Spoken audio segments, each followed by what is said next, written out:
Hello students, आज हम cell chapter के नेक्स्ट टॉपिक की ओर बढ़ रहे हैं और उसका नाम है राइबोसोम। राइबोसोम को नॉन मेम्ब्रेनस स्ट्रक्चर भी बोलते हैं और कुछ कुछ साइंटिस्ट का इसमें कंट्रीब्यूशन भी है। देखते हैं कौन से साइंटिस्ट है उसमें। फर्स्ट आपको दिखेगा क्लाउड। क्लाउड ने इसे ऑब्जर्व किया था फ्रॉम साइटोप्लाज्म से। सेकेंड साइंटिस्ट का नाम कौन है? रॉबिन्सन। इन्होंने एक प्लांट है, प्लांट का नाम है विक्सिया फेबा। इस प्लांट के रूट सेल में से क्या किया था? ऑब्जर्व किया था किसको? राइबोसोम को। ये जो हम टर्म यूज कर रहे हैं राइबोसोम, ये टर्म किसने दिया है? साइंटिस्ट का नाम है पैल्डे। और इन्हीं के ही नाम पर बहुत सारे बुक्स में, बहुत सारी जगह पर राइबोसोम को एक नाम और बोला जाता है, इज कॉल्ड पैलेडेस पार्टिकल्स। तो कहीं अगर आपको ये नाम देखने मिल जाए तो आप कंफ्यूज नहीं होंगे, राइबोसोम का ही नाम है क्या? पैलेडेस पार्टिकल्स। नेक्स्ट आते हैं ये कहाँ कहाँ मिलते हैं। तो जितने भी लिविंग बींग्स है, we call it prokaryotes, eukaryotes, सभी में मिलते हैं, बट इनका लोकेशन क्या है वो अलग अलग होता है। जैसे हम बात करें प्रोकैरियोट्स की, तो प्रोकैरियोट्स में क्या मिलेगा? Free ribosome. मतलब फ्री मतलब ये पूरा साइटोप्लाज्म में क्या रहेंगे? आपके डिस्पर्स या बिखरे हुए रहेंगे। हम बात करें यूकैरियोट्स की, तो यूकैरियोट्स में जो राइबोसोम है किसी एक ऑर्गेनेल से क्या रहते हैं? वो अटैच रहते हैं। तो वो कौन से ऑर्गेनेल से? वो होता है ER, ये हम पढ़ चुके हैं, एंडोप्लाज्मिक रेटिकुलम, जो किससे अटैच होता है? न्यूक्लियर मेम्ब्रेन से अटैच होता है। नेक्स्ट पे आते हैं कि ये कुछ स्पेशलाइज्ड ऑर्गेनेल्स भी है जिनका अपना पर्सनल क्या होता है? राइबोसोम। मीनिंग कहने का ये है, सेल का अपना राइबोसोम तो है, साथ ही साथ उस सेल के अंदर में कुछ ऑर्गेनेल ऐसे भी है जिनका अपना पर्सनल राइबोसोम भी होता है। वो कौन कौन से होते हैं? एक है माइटोकॉन्ड्रिया। माइटोकॉन्ड्रिया का अपना पर्सनल राइबोसोम है, उनको हम क्या बोलते हैं? माइटोराइबोसोम। और सेम वैसे कौन है? प्लास्टिड। इनके राइबोसोम्स को हम क्या बोलते हैं? प्लास्टिडोराइबोसोम। ये एक सेल है, इस सेल में राइबोसोम प्रेजेंट है इन साइटोप्लाज्म, ये तो हो गया।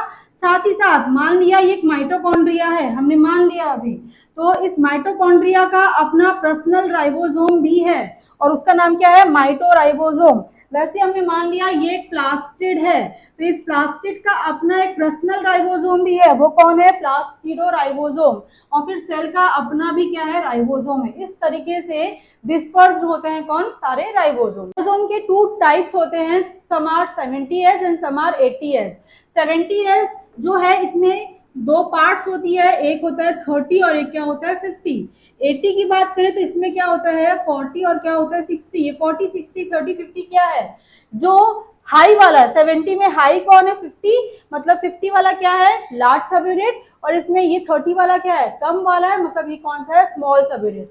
जब एक लार्ज और एक स्मॉल सब यूनिट साथ में जुड़ेंगे तब एक कंप्लीट क्या बनता है? राइबोसोम बनता है। जैसे हम इसकी बात करें, इसमें 60 हायर है, मतलब ये क्या बन गया? लार्ज सब यूनिट। और ये क्या बन गया? स्मॉल सब यूनिट। एग्जाम्पल में दिखाया हमने, जैसे हम बात करते हैं लार्ज एंड स्मॉल की, तो ये आपको क्या बन जाएगा? लार्ज सब यूनिट। और ये वाला क्या बन जाएगा इसका? स्मॉल सब यूनिट। लार्ज में क्या है? 50, स्मॉल में क्या है? 30। क्या हो गया? अटैच हो गए और क्या बन गया वहां पे? 70S ribosome. पर हाँ, शायद दिमाग में आपको ये आ सकता है कि मैम 50 प्लस 30 जो होता है वो नॉर्मली कितना होता है? 80 होता है, तो यहाँ पे 70 कैसे बन रहा है? एक्चुअली बेटा बायोलॉजी में प्रोसेस होती है, वी कॉल इट मेटाबॉलिज्म, जिसके टू पार्ट्स होते हैं, एक होता है कैटाबॉलिज्म और एक क्या होता है? एनाबॉलिज्म। जब कोई लार्ज पार्टिकल बीच से टूटता है उससे क्या निकलती है? एनर्जी, मतलब ब्रेक डाउन वाली एनर्जी इज कॉल्ड कैटाबॉलिज्म। लेकिन जब दो अलग अलग पार्टिकल साथ में जुड़ते हैं, जुड़ना मतलब क्या होता है? एनाबॉलिज्म। उससे भी क्या निकलती है? एनर्जी निकलती है 50S। और स्मॉल वाला क्या बन गया है? ये बन गया इसका 30S। दोनों को साथ में जुड़ना है, जुड़ने मतलब क्या होगा? वहां पे एनाबॉलिज्म होगा। जब दोनों साथ में जुड़ेंगे तो ये वाला बन गया क्या? 50। नीचे में ये वाला कौन बन गया? 30। तो इनका यहाँ पे क्या हुआ? आके अटैचमेंट हुआ। तो ये अटैचमेंट वाला जो साइट है, जहाँ पे कौन सी प्रोसेस हुई? एनाबॉलिज्म वाला जो पार्ट है, यहाँ से कुछ एनर्जी क्या होती है? वहां से रिलीज हो जाती है। और इस एनर्जी रिलीज होने की वजह से 50 और 30 क्या बनता है? 70 बनता है, 80 नहीं बनता है। वैसे हम बात करें 60 एंड 40 की, अगर हम बात करें सिंपल वे में, तो मान लिया फिर से ये वाला कौन है? 60 वाला है, 60S। और नीचे में कौन है? ये वाला क्या बन गया? 40S। दोनों साथ में जुड़ गए तो क्या बन गया वहां पे? 80S। क्यों बना? सेम वहां पे फिर से क्या हुआ? दोनों की अटैचमेंट हुई, दोनों अलग अलग सब यूनिट्स की, जिससे क्या बन गया? वहां पे कुछ एनर्जी क्या हो गई है? रिलीज हो गई है, जिसकी वजह से 60 और 40 क्या बन गया? अटैच होने पे 80 बना, 100 नहीं बना। आपको यहाँ पे एस वर्ड देखने मिल रहा होगा, जैसे 70s, 80s, 30s। ये एस का मीनिंग क्या है? एस का मतलब होता है सेव वर्ड। सेव वर्ड मतलब क्या है? जो राइबोसोम के जो पार्टिकल्स है उनका सेडिमेंटेशन रेट का एक यूनिट है, उसको हम क्या बोलते हैं? Save word. डिनोट किससे करते हैं? इसको एस से डिनोट करते हैं। ठीक है, तो आई थिंक आपको सारा चीज समझ में आ गया होगा राइबोसोम को लेके। मेन पॉइंट ये है, जो सेल है उसके अपने राइबोसोम तो होते ही हैं, लेकिन साथ ही साथ कुछ ऐसे स्पेशलाइज्ड ऑर्गेनेल्स भी है जिनका अपना पर्सनल राइबोसोम होता है।